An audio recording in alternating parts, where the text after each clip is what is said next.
60 रुपया पेंशन कोई कांग्रेस लेता था जी? 60 रुपया पेंशन तो इस माफी वीर सावरकर ने लेता था। 7-7 बार लेटर तो हम बीर लिखे थे उनमें। कैसा बीर? मतलब फांसी चढ़ने के लिए हम 7 बार लेटर हमें आप माफ कर दीजिए और हम आपका पिछलग्गू बन जाएंगे। तो पिछलग्गू कभी बीर नहीं होते हैं, पिछलग्गू पतल चटवे रहते हैं और पतल चटवे रहते हैं। तो सावरकर बीर कहाँ से हो गए? उदयपुर में जो कांड हुआ है, कन्हैया लाल की जो हत्या हुई, वो भी एक जो है मुस्लिम समुदाय के हैं, उसका भी कनेक्शन बीजेपी से मिलता है। जम्मू कश्मीर का जो बीजेपी के आईटी सेल थे, वो भी एक आतंकवादी निकलता है, वो भी बीजेपी का सदस्य निकलता है। तो हर जगह जो है आतंकवादियों का जो नाता है वो बीजेपी से क्यों है, ये देश की जनता पूछनी चाहता है। और यही जनता मोदी को 2024 में विदाई भी करेगी। झोला सीकर तैयार भी है और यही झोला भराएगा और मोदी जी वापस जाने का तैयारी कर ली। लोकतंत्र की जो है हत्या करने वाली पार्टी है तो वो भारतीय जनता पार्टी है। भारत में पहली बार संविधान को जनता का लाभ लगाया, लोकतंत्र का हत्या ही लोग कर रहे हैं। आप लोग ने आपातकाल लगाया, आपातकाल खराब होता साहब ना, तो यही देश की जनता थी, यही देश की जनता थी जो कहा था आधी रोटी खाएंगे और इंदिरा को जिताएंगे। हम लोग तो अंग्रेजों से नहीं डरे, तो ये तो जो काले अंग्रेज हैं, ये तो काला मत बोलिए, काला रंग के खिलाफ हो गया, दिल के काले हैं। दिल के इतने काले हैं कि इनके जो बीजेपी के जो सबसे बड़े संस्थापक थे वीर सावरकर, जिनको ये अपना जो है गॉड मानते हैं, वो अंग्रेजों से जो है महीने में पेंशन लेते थे कि हम आपको जो मुखबरी करेंगे। नरेंद्र मोदी की सरकार ने 2015 में सोनिया जी और राहुल जी को इसी मामले में क्लीन चिट दे दिया था ईडी ने। उसके बाद दोबारा ईडी जो है अपने सत्ता के घमंड में और उनके जो रफाल जैसे मुद्दे हैं, जीएसटी जैसे मुद्दे हैं, अग्निपथ जो आया है और जो महंगाई है देश में, जो युवा बेरोजगार है, उसको लेकर के कांग्रेस पार्टी हमेशा आवाज उठाती रही है गरीबों के लिए। इसीलिए बीजेपी जो है डराना चाहती है। और पटना के गांधी मैदान में है, हम लोग कांग्रेस के कार्यकर्ता जो है कई जिलों से पहुंचे हैं राजधानी पटना में। सोनिया गांधी से पूछताछ न हो रहा है जी, जेल थोड़ी जा रही है, आप लोग काहे इतना गुस्सा हो रहे हैं? देखिए, नेशनल हेराल्ड एक ऐसा अखबार है जो अंग्रेजों को इस देश से जो है भगाने का सबसे बड़ा काम किया था। अच्छा। तो वो अखबार जो है घाटे में चल रही थी, तो कांग्रेस पार्टी ने 100 करोड़ रुपए उसके मजदूर जो थे, जिनको सैलरी तनख्वाह नहीं मिल रही थी, घाटे में चली गई थी, उसको देने के लिए दिया था।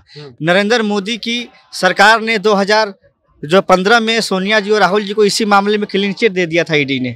उसके बाद दोबारा ईडी जो है अपने सत्ता के घमंड में और उनके जो रफाल जैसे मुद्दे हैं, जीएसटी जैसे मुद्दे हैं, अग्निपथ जो आया है और जो महंगाई है देश में, जो युवा बेरोजगार है, उसको लेकर के कांग्रेस पार्टी हमेशा आवाज उठाती रही है गरीबों के लिए।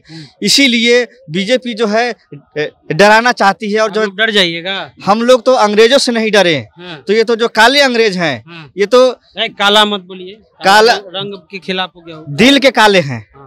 दिल के इतने काले हैं कि इनके जो बीजेपी के जो सबसे बड़े संस्थापक थे वीर सावरकर, जिनको ये अपना जो है गॉड मानते हैं, वो अंग्रेजों से जो है महीने में पेंशन लेते थे कि हम आपको जो मुखबरी करेंगे। ये लोग जो है मुखबर वाली सरकार है। और इनकी सांसद जो है साध्वी प्रज्ञा सिंह ठाकुर, जो देश का पहला आतंकवादी था नाथूराम गोडसे, जिसने महात्मा गांधी की हत्या की थी। आज हम गांधी जी के जो है मूर्ति के नीचे खड़े हैं पटना के गांधी मैदान में। हम मोतिहारी से चल करके आए हैं। मोतिहारी का जिला जो है महात्मा गांधी जी का कर्म भूमि रहा है। चंपारण सत्याग्रह का आपने नाम सुना होगा। ये लोकतंत्र की जो है हत्या करने वाली पार्टी है तो वो भारतीय जनता पार्टी है। भारत में पहली बार संविधान को जनता का लाभ लगाया, लोकतंत्र का हत्या ही लोग कर रहे हैं। आप लोग ने आपातकाल लगाया, आपातकाल खराब होता साहब ना, तो यही देश की जनता थी, यही देश की जनता थी जो कहा था आधी रोटी खाएंगे और इंदिरा को जिताएंगे। और फिर 2.5 साल में इंदिरा गांधी प्रचंड बहुमत से देश की प्रधानमंत्री बनी। 77 में खराब कहा था, आपातकाल खराब कहा था। प्रचंड बहुमत में 2.5 साल में इंदिरा गांधी सत्ता वापसी की। सत्ता वापसी की 2.5 साल बाद इंदिरा गांधी आपातकाल के बाद केवल ढोंग रचा जा रहा है, ढोंग। आपातकाल के बाद यही जनता थी ना जी जो कहा था आधी रोटी खाएंगे और इंदिरा को जिताएंगे।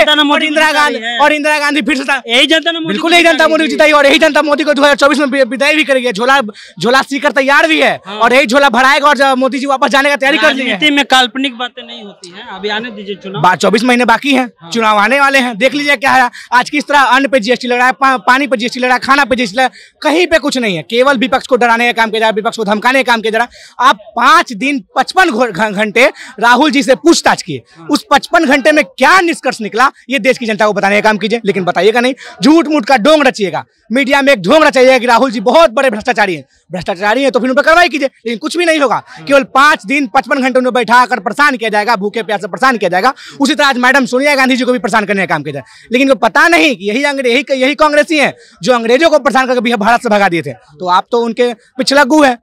आप लोग 60 रुपया पेंशन कोई कांग्रेसी लेता था जी? 60 रुपया पेंशन तो इस माफी वीर सावरकर ने लेता था। 7-7 बार लेटर तो हम बीर लिखे थे। कैसा बीर? मतलब फांसी चढ़ने के लिए हम 7 बार लेटर लिखे, हमें आप माफ कर दीजिए और हम आपका पिछलग्गू बन जाएंगे। तो पिछलग्गू कभी बीर नहीं होते हैं, पिछलग्गू पतल चटवे रहते हैं और पतल चटवे रहते हैं। तो सावरकर बीर कहाँ से हो गए? वो तो कहते वीर है, माफी वीर कहते हैं, माफी उनसे छूट गया होगा, हम बता दे रहे, फिर से माफी वीर लगा लीजिए। भाजपा के उपाध्यक्ष जो है ना मेघालय के हैं, उनका अभी एक गेस्ट हाउस जो है पुलिस की जो छापेमारी हुई उसमें बहुत बड़ा जो सेक्स रजिस्टर का जो खुलासा जो है ना हुआ है, जो है खुलासा। उदयपुर में जो कांड हुआ है, कन्हैया लाल की जो हत्या हुई, वो भी एक जो है मुस्लिम समुदाय के हैं, उसका भी कनेक्शन बीजेपी से मिलता है। जम्मू कश्मीर का जो बीजेपी के आईटी सेल थे, वो भी एक आतंकवादी निकलता है, वो भी बीजेपी का सदस्य निकलता है। तो हर जगह जो है आतंकवादियों का जो नाता है वो बीजेपी से क्यों है, ये देश की जनता पूछनी चाहता है कि आपने देशभक्ति के नाम पे वोट लिया था, लेकिन आज आप जो है देश को बर्बाद करने वाली नीति ला रहे हैं, अग्निपथ वीर। अगर कोई लड़का हमारे घर का भाई अगर जो बॉर्डर पर जाकर शहीद हो जाएगा तो उसको आप पेंशन नहीं देंगे, और आप अपने दोस्तों को अडानी अंबानी को 50 साल के लिए लीज दे रहे हैं, एयरपोर्ट दे रहे हैं, लाल किला दे रहे हैं, रेलवे दे रहे हैं, एनटीपीसी दे रहे हैं, बीएसएनएल दे रहे हैं। तो देश की सरकारी नवरत्न कंपनियों को तो आप देश को जो है ना गुलाम बनाने की तरफ जा रहे हैं। हमें डर है कि कहीं जो हाल श्रीलंका का हुआ है, आंखों देखी जो दुनिया ने देखा है, वही हमारे भारत का ना हो जाए। इसीलिए हम लोकतंत्र की बचाने के लिए महात्मा गांधी के मूर्ति के नीचे तो जो पटना के गांधी मैदान में आपके सामने उपस्थित हुए हैं। ठीक है, तो आप लोग जो है कितना लंबा लड़ाई लड़िएगा? देखिए, अनिश्चितकालीन धरना है। जब तक मैडम से पूछताछ किया जाएगा तब तक हम लोग यहाँ बैठे रहेंगे। देखिए, पूछताछ के लिए नहीं, लोकतंत्र बचाने के लिए। आपने राहुल जी से पूछताछ किया, राहुल जी के पूछताछ में क्या निष्कर्ष निकला वो बताया नहीं। मैडम को भी बैठाकर परेशान किया जा रहा है और मैडम को उससे क्या निष्कर्ष भी वो बताएंगे नहीं। इसलिए कांग्रेस पार्टी निश्चित ठाना है कि जब तक ये लड़ाई लड़ी जाएगी तब तक हम लोग लड़ेंगे और अनिश्चितकालीन तक लड़ेंगे। ठीक है, तो देखिए कि यहाँ जो कांग्रेस है उनके कार्यकर्ता जो है मोतिहारी से हैं जी, मोतिहारी से हैं, और भी दूर दूर से जो है दूसरे जिलों से लोग यहाँ पटना पहुंचे हैं। पटना के गांधी मैदान जो गांधी मूर्ति है उसके नीचे प्रदर्शन हो रहा है। साफ कहना है कि अगर आप पूछताछ कर रहे हैं तो कुछ निष्कर्ष बताइए कि पूछताछ में क्या पूछताछ हो रहा है, क्या सवाल पूछे गए और उसका रिजल्ट क्या है। जनता जंक्शन आप देख रहे हैं। वीडियो पसंद आए तो चैनल को सब्सक्राइब करना नहीं भूलिएगा। मिलते हैं अगले वीडियो में। धन्यवाद।